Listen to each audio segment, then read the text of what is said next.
Morning, everybody. Really nice to be together. And as I often remind all of us, myself included, is just to take a few moments and we use our imagination. We can look at the live chat and look at the numbers of people who are here this morning. But it's important, we bring different things to mind. So why not bring to mind the community that's practicing together now? And you might find that it's helpful to know just in this simple way that we're not alone. And we're not trying to concoct some story about the community or anything like that, but just realizing we're actually challenging these habits in our heart. Some of us maybe more than others, but we're challenging this habit of being alone and being apart, which is can be at least a very pervasive habit. It's almost like we're using thoughts about being alienated, being alone, being apart to scare ourselves. And then we feel in a, little or big way traumatized. And then we do it again. And then we do it again. But we can be cultivating a different kind of story, like the story that we're here together. And there's some real truth to that. We are here together. We have all chosen to connect in this strange way online around these teachings from the Buddha because somehow they speak to us. They support this deep spiritual inclination to connect in this real way with our life and to uncover a sense of belonging, this raw and immediate sense that we belong here in the moment. Doesn't mean we understand it. Doesn't mean we know how it's all going to play out. But somehow when we actually check, like hopefully we're all doing now, here we are sitting, probably looking at a phone or a computer screen, maybe hearing my voice, hopefully, and feeling this embodied sense of this life, this sensitive heart, this sensitive body, this active mind, thinking mind. And then we're coming into the middle of it. And the question is whether it's not so much whether this experience right now that each of us are having is pleasant or unpleasant, but when we relate to the reality of the present moment, this embodied, heartfelt, heart-filled reality is the flavor that we belong here, that it's right to be open and to be connected. Today after the meditation, I want to talk about this maybe paradoxical experience that we can have when we contemplate impermanence, the unreliable, undependable nature of things, when we contemplate the death of the body as a more concrete example of that impermanence. What is the actual pragmatic effect on the heart when we train ourselves to keep perceiving the changing nature, the unreliable, ungovernable, impermanent nature of our experience? So it's not about me concocting an idea that things change, but I'm just choosing to notice whatever phenomena is being noticed in the moment, that it's in the process of change. It's a flow, it's a movement, nothing lasts very long. What is the actual pragmatic effect on my heart when I keep impermanence in mind? So with that in mind, I thought today on page 29, for those who want to chant along, we'll do the traditional Buddhist reflection on impermanence, often used, for example, at funerals for people who identify with the Buddhist tradition. You might hear this chant. And so it's on page 29, and I put in, at the very beginning of the live chat, I put a slightly different translation that we'll read together after we chant the Pali, for those who are brave, 3 times together. That's the traditional way. You don't have to play with the Pali, but you're certainly welcome to. If you don't know where the chant book is, there should be a link right underneath your YouTube screen where the comments usually are. There should be a link to the Common Ground chant book. And then if you turn to page 29, you will see this at the bottom of the page. It's called Reflection on Impermanence in the chant book. So let's do the Pali 3 times. You can just listen to me or do your best to chant along with me. And then we'll just read the English translation that's at the top of our live chat here.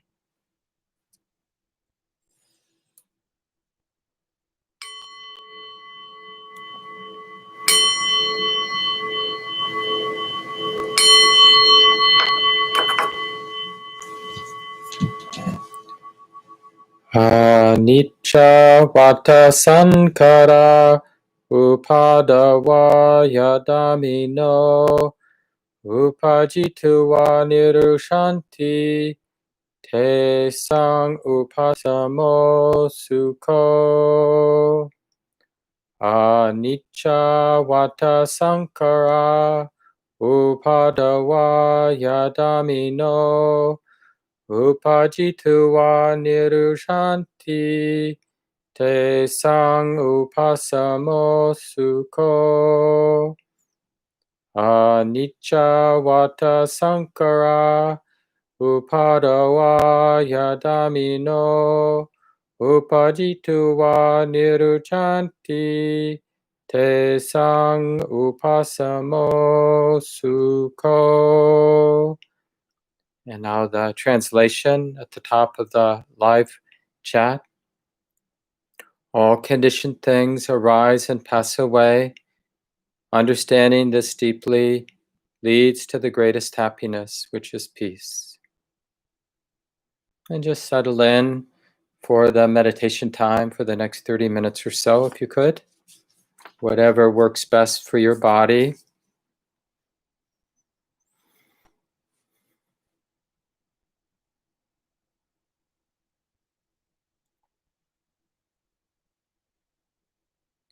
And what really helps us create a sense of safety as we begin our meditation time is not so much that we have the perfect location to practice or the perfect teachings, but that our mind, our heart has learned how to take refuge in allowing the conditions of our life to be the way they are. So instead of being dependent on the pleasantness of our particular circumstance right now, let's sense as best we can this equanimity, this willingness to let the moment be the way that it is, and to appreciate not being dependent on how the body feels, not dependent on the particular mood or quality of our heart and mind right now. Let's let that be our refuge as we settle. The refuge of non-attachment, you could say. Or the refuge of, it's really a willingness to let life and nature and the conditions be the way they are right now. Choosing not to be, for this moment, choosing not to be at war with the particular conditions of the body, the mind, the world. Doesn't mean things are perfect. It just means in this moment, we're taking refuge in allowing everything to be the way that it is. And using the experience of the body sitting, just the physical sensations of the sitting body as a kind of anchor for our present moment awareness, opening to the totality of the sensitive body, the sensations coming and going. And for some time, really emphasize this willingness to include, not to exclude, but we're in a curious way exploring the possibility that all these different sensations belong here.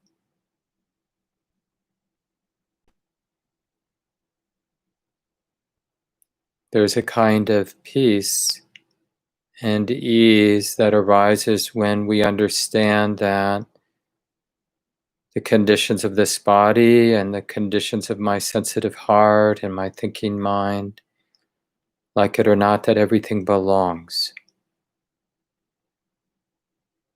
And so let's practice living in alignment with that understanding that everything belongs right now. We belong to each other. We belong to this moment.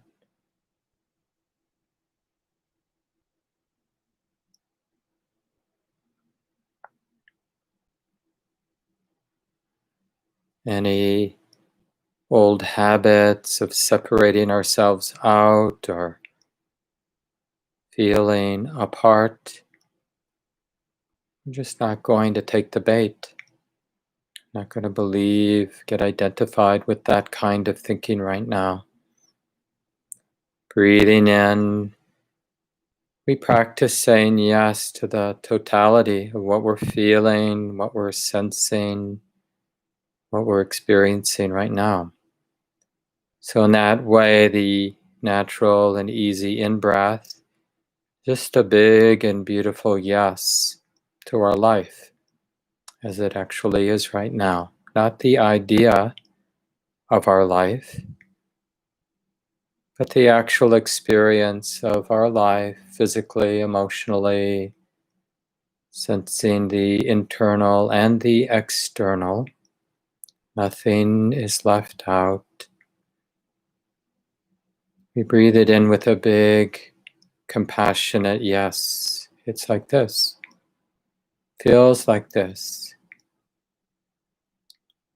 And with an exhalation, we practice letting go. Practice relinquishing the world because it can't be personally grasped, personally owned by me, controlled by me. So we're not letting go of the world in the sense of denying things.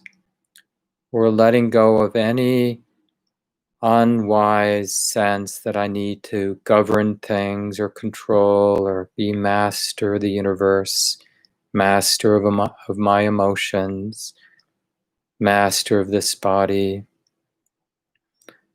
So each time we breathe in with a beautiful, compassionate yes, it's like this. Each time we exhale, it's a little death, a death of any idea of being in control, of governing, getting somewhere that will deliver me to some kind of permanent safety.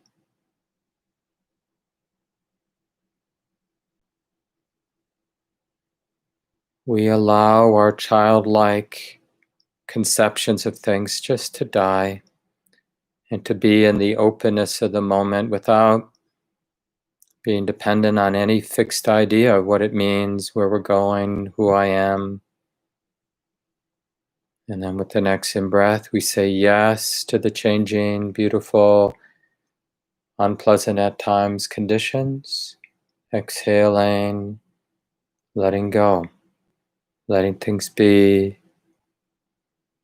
dropping any attachments, any grasping whatsoever. So let's let that be an instruction for our next 25 minutes or so. Breathing in, just experiment with a beautiful yes, with each ordinary out-breath, allowing it to somehow be a little death, a relinquishing of all attachment, all sense of control. And just entering the openness, the wildness of the present moment. So let's continue now in silence.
So again, we're just contemplating birth and death, and we're using the ordinary rhythm of breathing in and out to support how moments are born.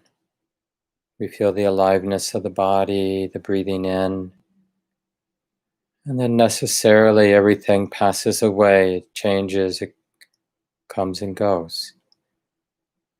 So we're learning that we need to say yes, and we need to be able to let go, to let be.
See if you can be particularly interested in that little space or gap at the end of the out breath.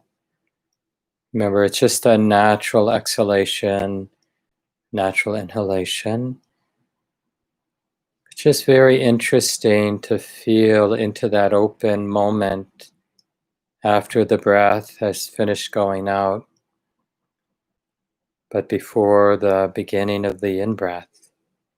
And just relax in that momentary sense of an ending.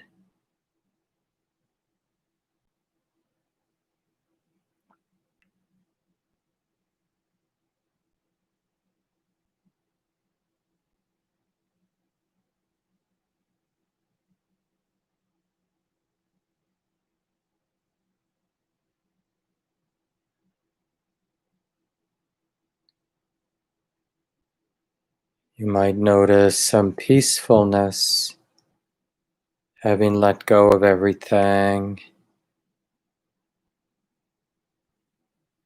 and really ready then when the in-breath begins. The heart may be quite fresh and willing to say yes. Now this is happening, this is arising.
So for the last couple minutes,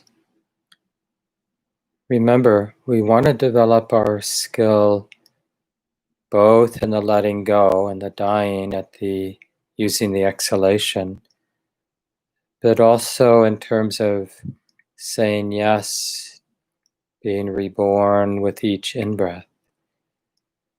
You might find that one half is easier for you than the other. So then get really curious about the one that appears more challenging. Putting everything down, letting go, letting things cease. Or that positive, saying yes, willing to feel, willing to see and experience. Willing to let life move through us.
Take a little time and adjust your body.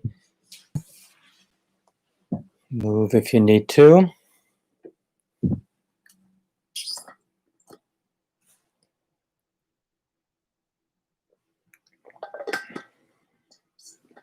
And again, welcome to everybody.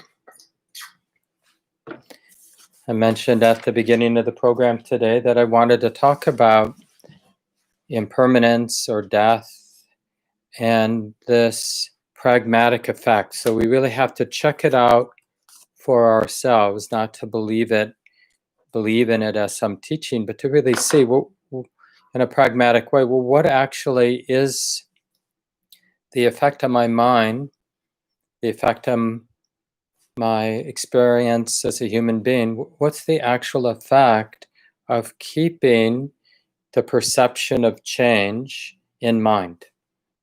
And so much of our practice, using the teachings of the Buddha, it's different practices about keeping something in mind. Just like we can keep pleasant experience in mind or unpleasant experience in mind, we can keep loving kindness in mind. And these different practices of keeping some aspect of experience in mind have different effects on the heart and how things unfold going forward. So now for the next few weeks, I won't be here next Sunday. Io Utende will be teaching. Shelley Graff and I will be leading our annual retreat that we have over Labor Day weekend. Although this year, of course, we'll be online, and we have a group of 75 people or so signed up for that retreat. Really happy that Io Utende can be teaching one of Common Ground's Dharma teachers and a well-known Buddhist teacher and Buddhist writer, and someone really interested in the Buddhist Christian conversation and spiritual care and how to show up in moments like we're all living in.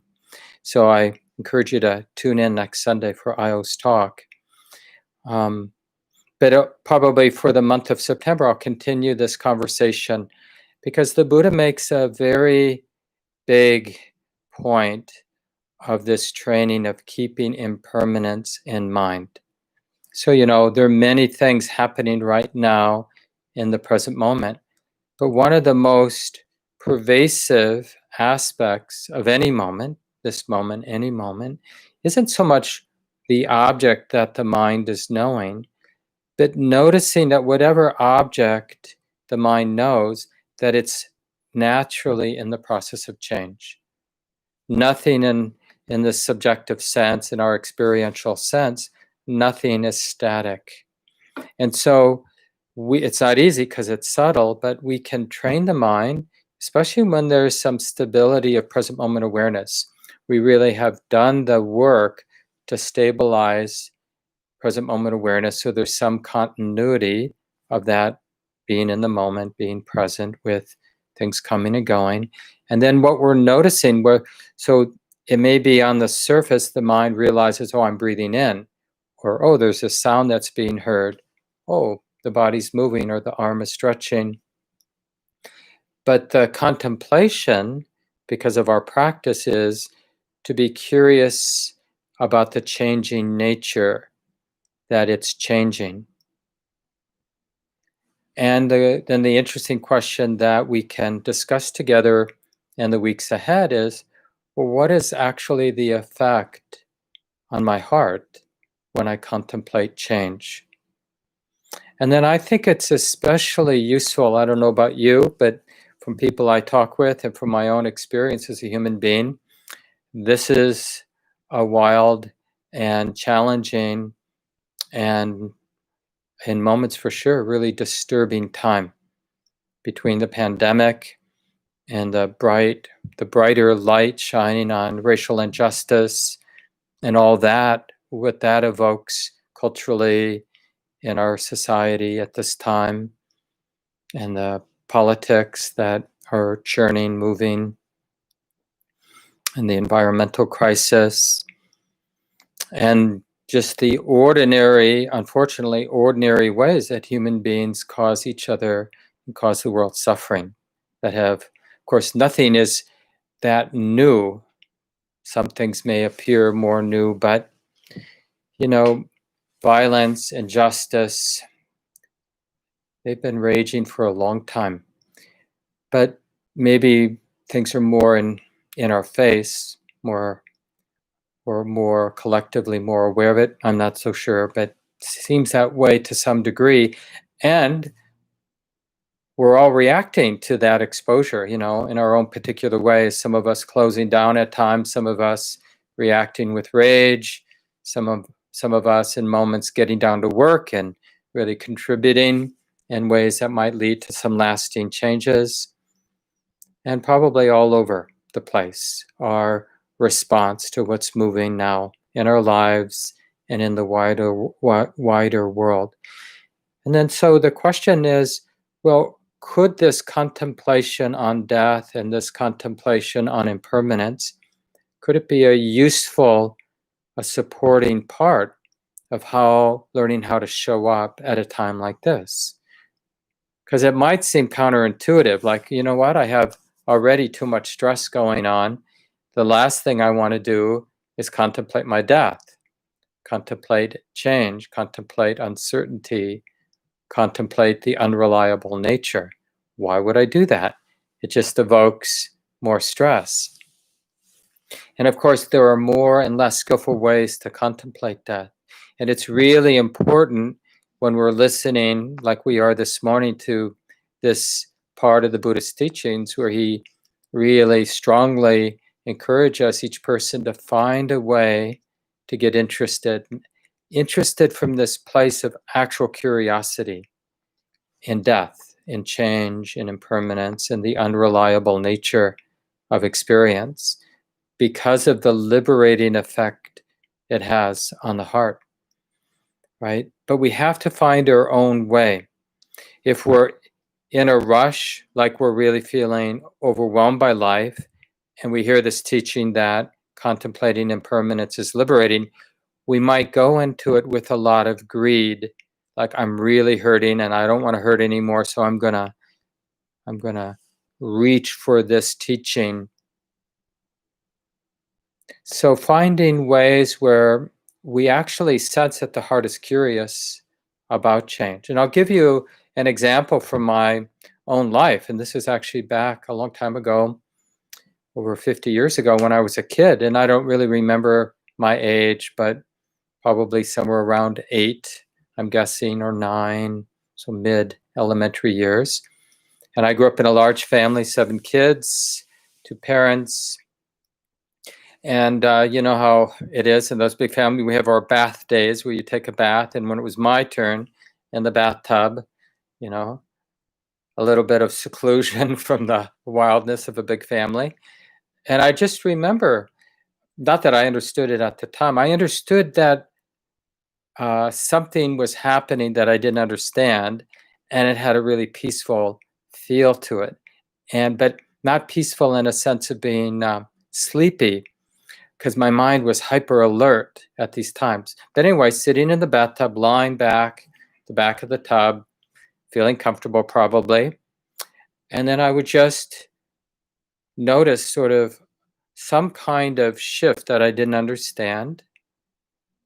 And I would notice there was a lot of energy in the mind, and there was a lot of peace and tranquility in the mind. So that seeming contradiction between being very alert, very bright and interested, the mind, but the body and the mind also at the same time very tranquil and peaceful and calm. And that kind of stood out, right? That's not sort of the usual experience of a 9-year-old that I was having, at least. And the weird thing to me at the time was it was such an ordinary experience. I'm just sitting in the tub. Why would this moment be so interesting to my mind? What was it that's going on? I never really understood it at the time, of course. And after a while, didn't seem to happen, at least in that way, very much, get concerned with other things. And it wasn't until much later, when I had a deeper understanding of the Buddhist teachings, that I began to re-understand what was happening in those simple moments, right? Because the truth of impermanence, it isn't that, I'm born and then some years later I die. That isn't the nature of the total impactful nature of impermanence, or that, oh yeah, yesterday was Saturday, today's Sunday, and Saturday is really gone, and now it's Sunday, and pretty soon Monday's going to be here, and Sunday will be out the door. But the impermanence the Buddha is talking about is this moment to moment. So in a way, we're learning how to die in the sense of the body finishing its life and beginning its process of decay, no longer animated with life. We're learning how to die in that sort of more ordinary sense by coming closer and closer to the reality of any moment.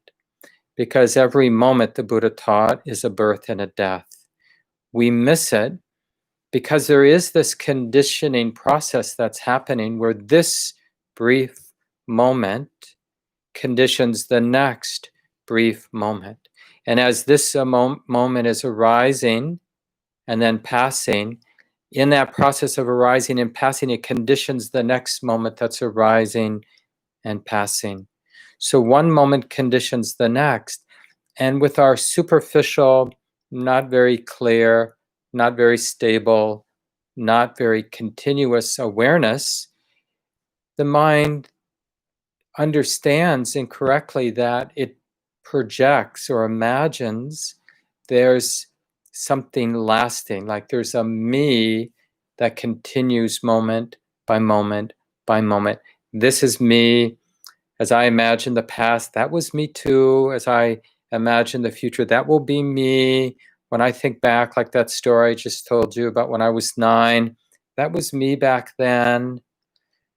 But what we're doing with this stability of present moment awareness and this cultivating this interest in this aspect that's always here, that things are coming and going, the instability and the uncertainty and the unreliable, ungovernable nature of phenomena, what we're experiencing, externally, internally.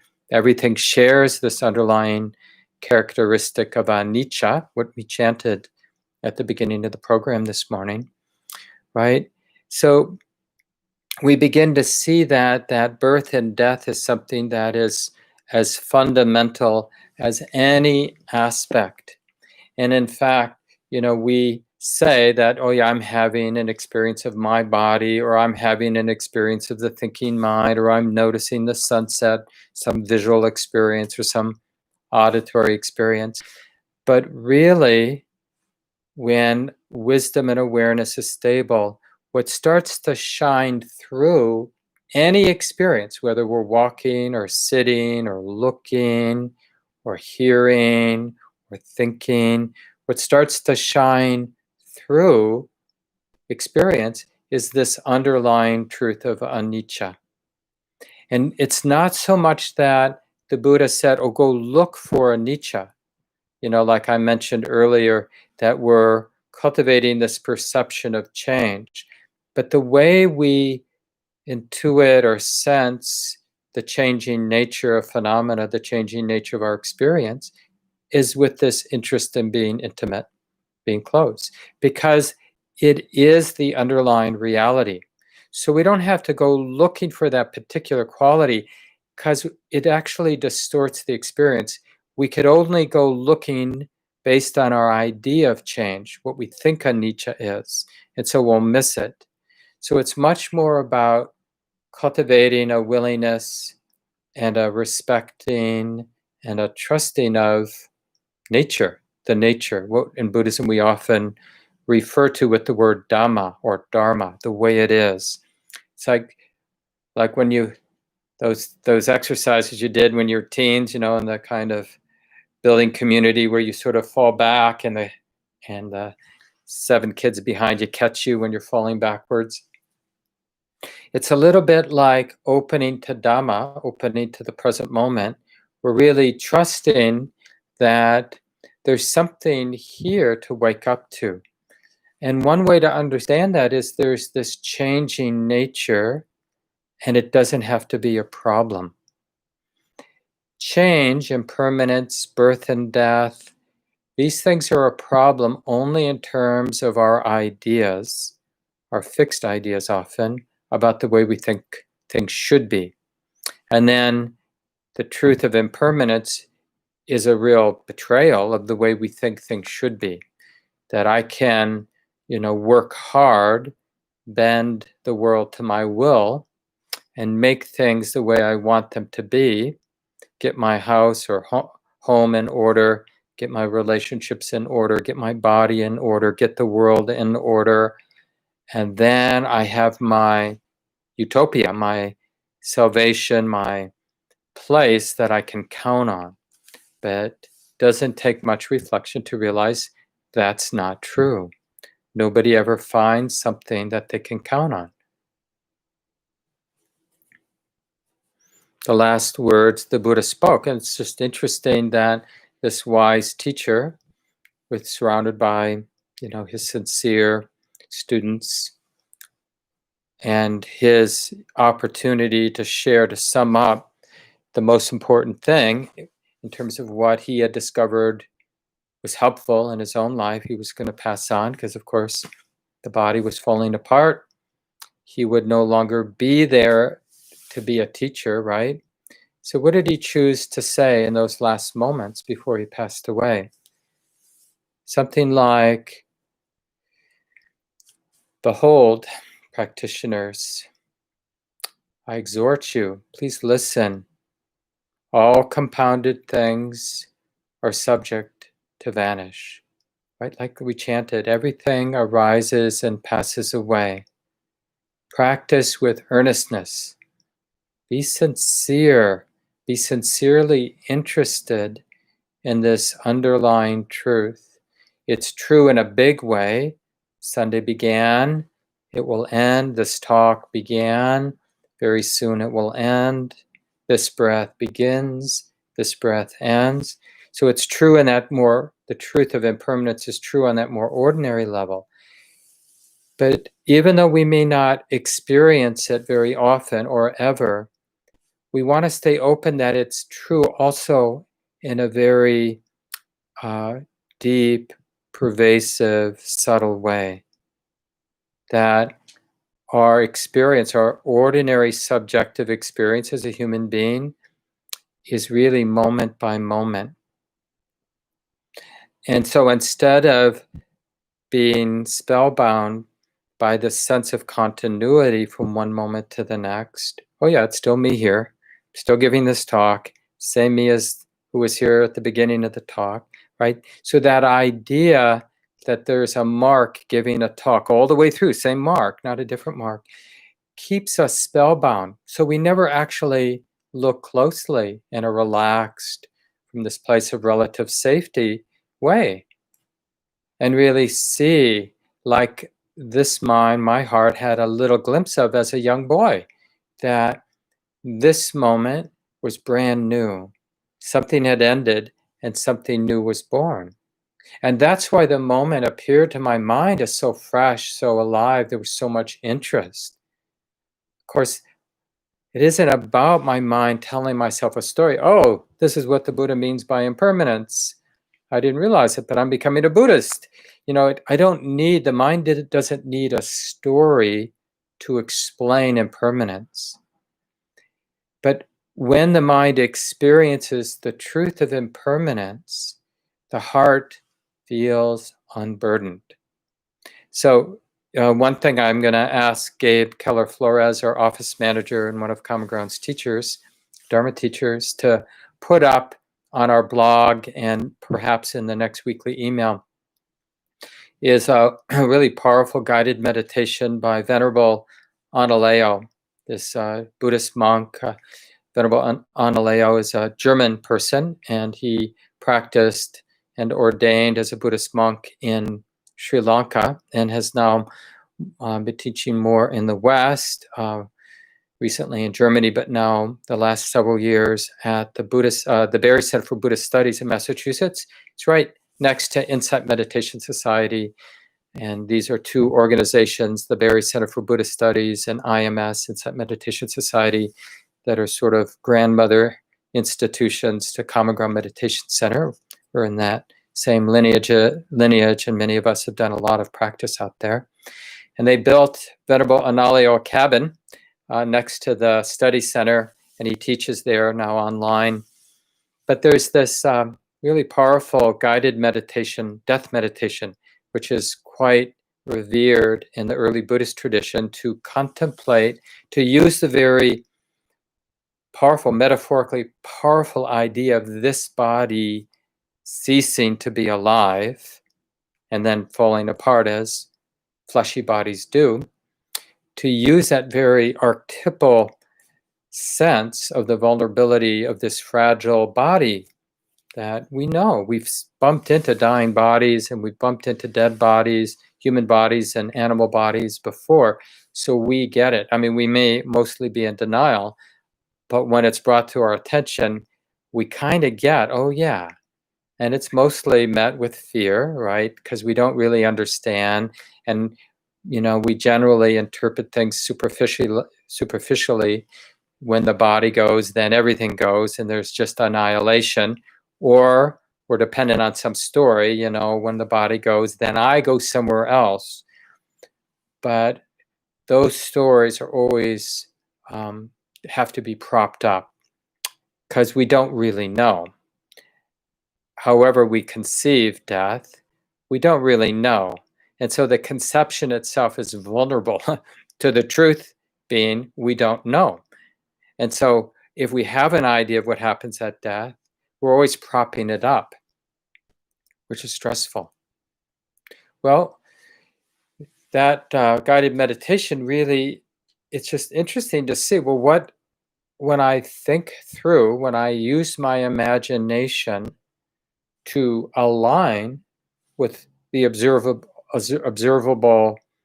guaranteed reality that this body that took birth will one day fall apart and cease to be alive, when I bring that to mind, what is actually the pragmatic effect on my heart, my life, keeping that truth of death in mind? And like I said, this is highly revered in the Buddhist tradition. So it really, naturally, for people who have been inspired by the Buddhist teachings, we should find a way, an appropriate way, where we feel safe. And the way we know we feel safe is we're able to relax with the contemplation to begin to explore this. And I'll just give you some examples because it can be very ordinary. You see a dead fly on your windowsill, right? And just notice for a moment, instead of immediately throwing the dead fly away, or could be a dead spider, just take a moment to realize, oh, that fly had a life. It was recently buzzing around the house, bothering me. And now that life no longer exists. There was birth, and then there was death. And just notice. Don't go looking for anything. Just notice what's there. Or you might realize that you had a project you worked hard on. The project is done. Really, the next day, contemplate the reality of that project existed, and now it no longer exists for me. It's done. It's gone. Now I'm on to something else.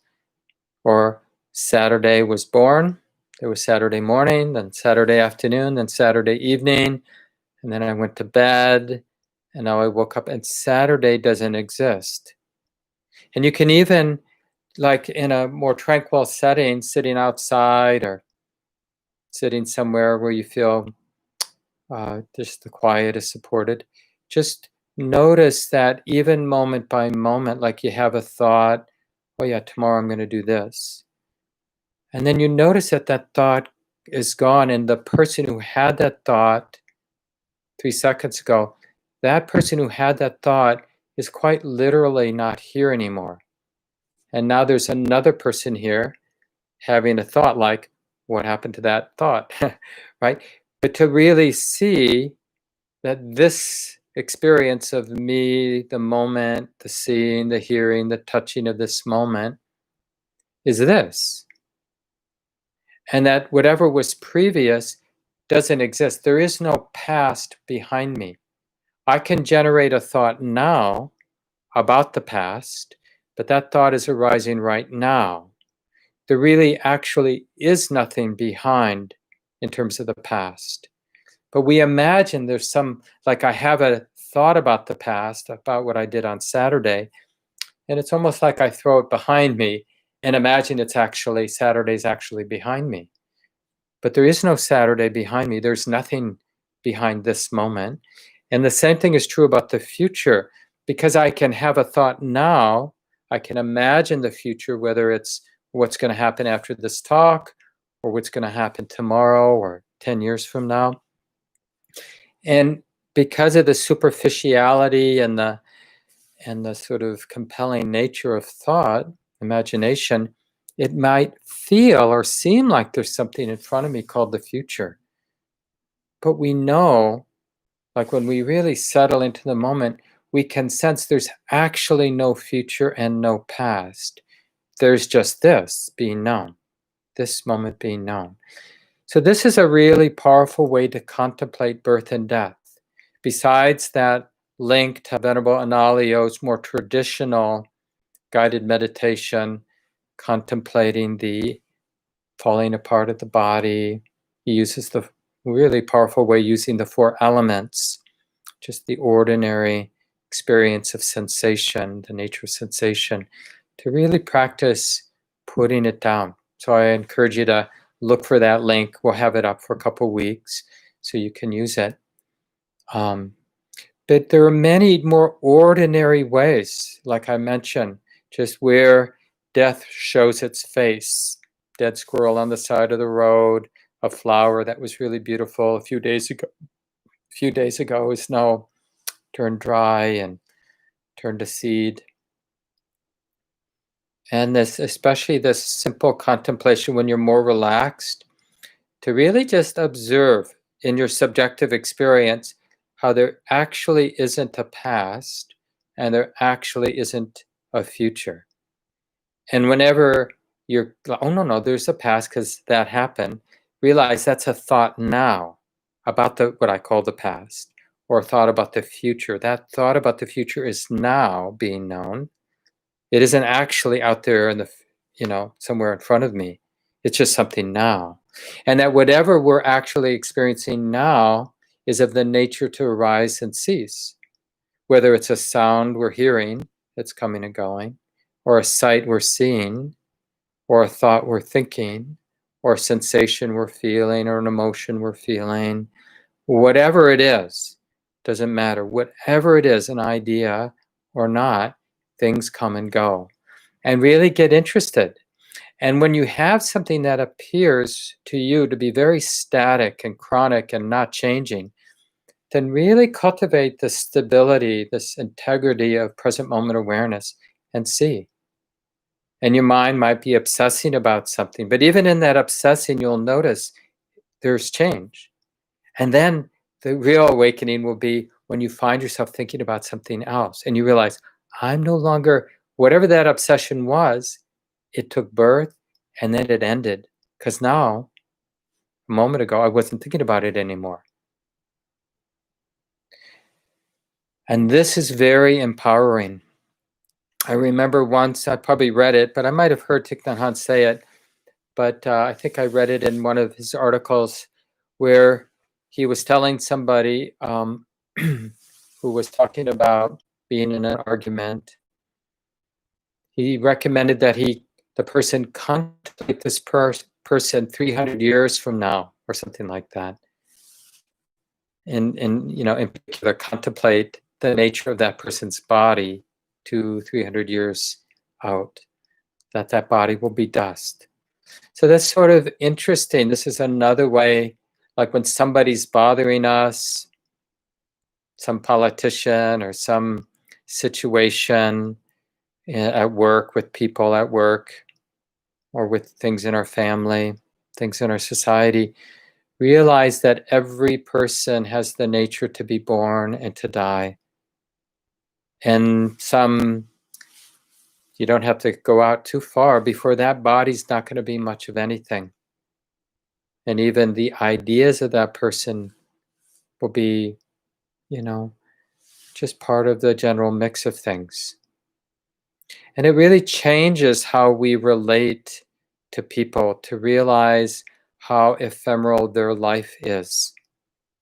People might seem to have tremendous power, tremendous capacity to kind of make stuff happen, but that comes and goes.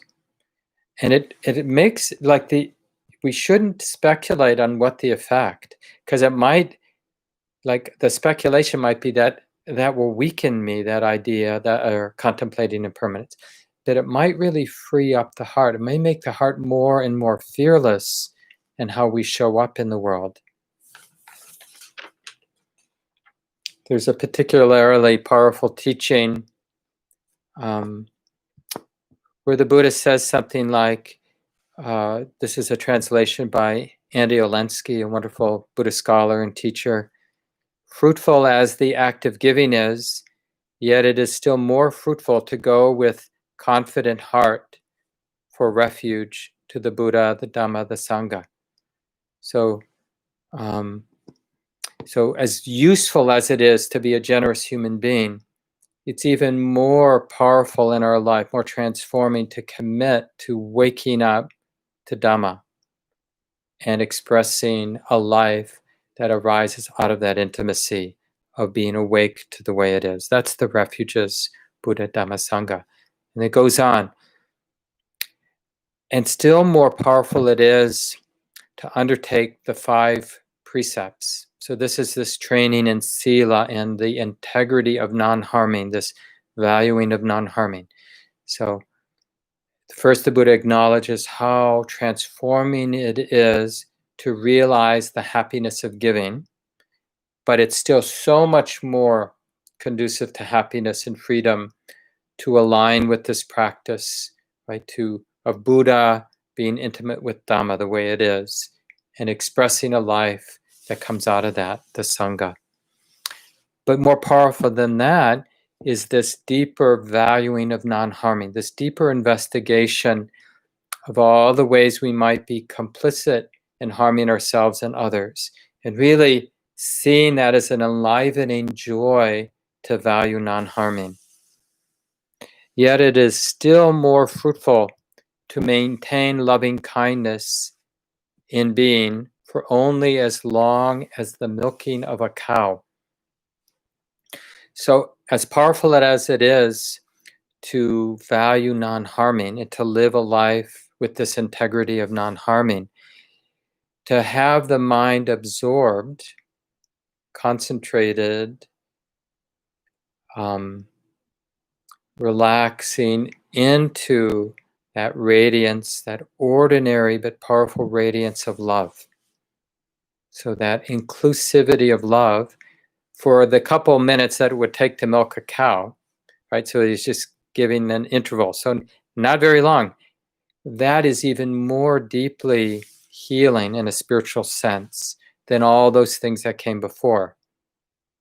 And then he goes on to say, the Buddha goes on to say, fruitful as it is to be absorbed in loving kindness, to be immersed, drenched in that unconditional love, that inclusive love in all directions, as healing, spiritually healing and liberating as that is, it's still more fruitful, many times more fruitful, to maintain the perception of impermanence in being for only as long as the snapping of a finger.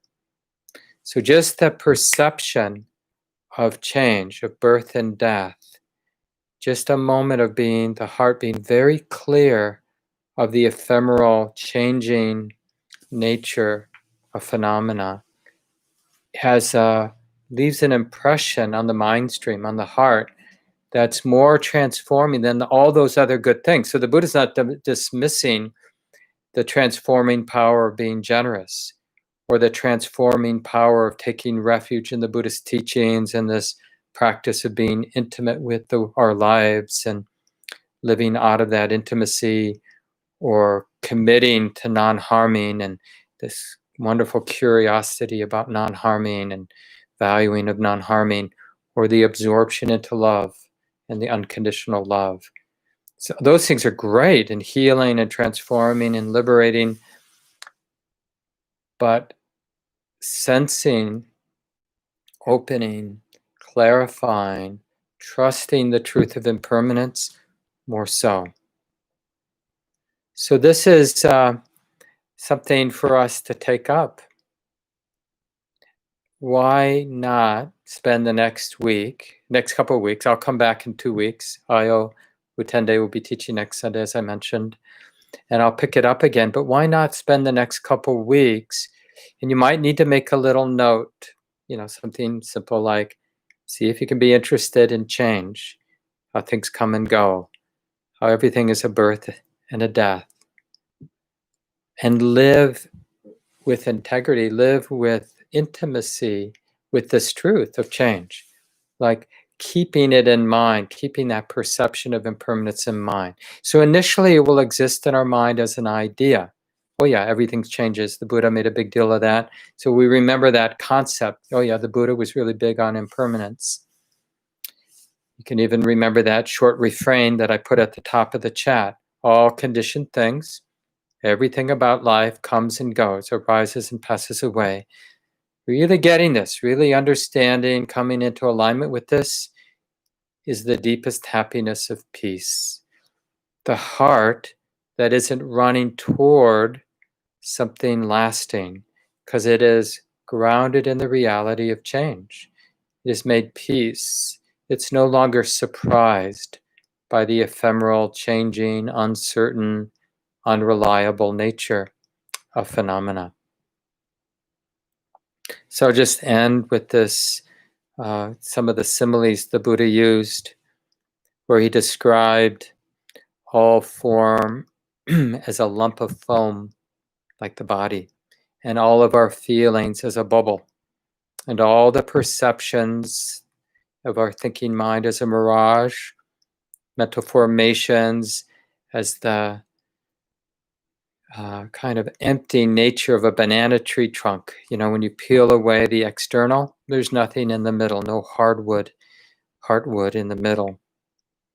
And consciousness he likened to an illusion or a magician's trick. The Buddha said once, "What essence, practitioners, could there be in a lump of foam, in a bubble, in a mirage, in a banana tree trunk, in an illusion?" And he likened reality to a dewdrop at sunrise, a bubble on water, a line drawn on water, a lightning flash, a dream. Right? Things have the appearance, because of continuity, the conditional nature, things have the appearance of being solid. But we want to be really interested, really intimate, relaxed, and clear about our thoughts, about our sensations, about everything gross and subtle, so that we're really living more and more in alignment with the real nature of our experience as a human being.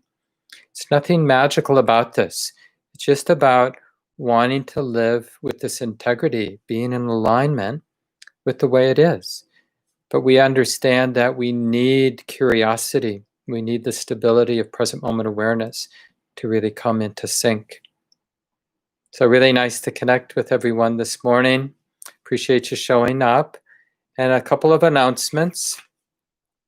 So this Saturday, Patrice Kelsch will be doing a half-day retreat, 1 to 5 in the afternoon. You can sign up online.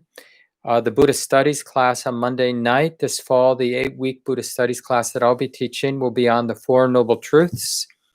That begins Monday the 14th. You can register for that online. And then Tuesday the 15th, I'll be leading a 6-week introduction class. Stacy McClendon, one of our Dharma teachers, will be joining me now on Tuesday at 12 noon for our weekly community practice check-in. So there's one on Tuesday led by Stacy and myself. Then Shelley Graff leads one every Thursday morning at 9 a.m. And then Wynn Fricky and I will lead one once a month on Saturday morning at 8. So the September one will be the 19th of September at 8 a.m. And this is a really great time to get your questions answered. It's a very generous thing to save your questions for those community contexts, because then everybody benefits from you sharing your practice and any response from the teachers.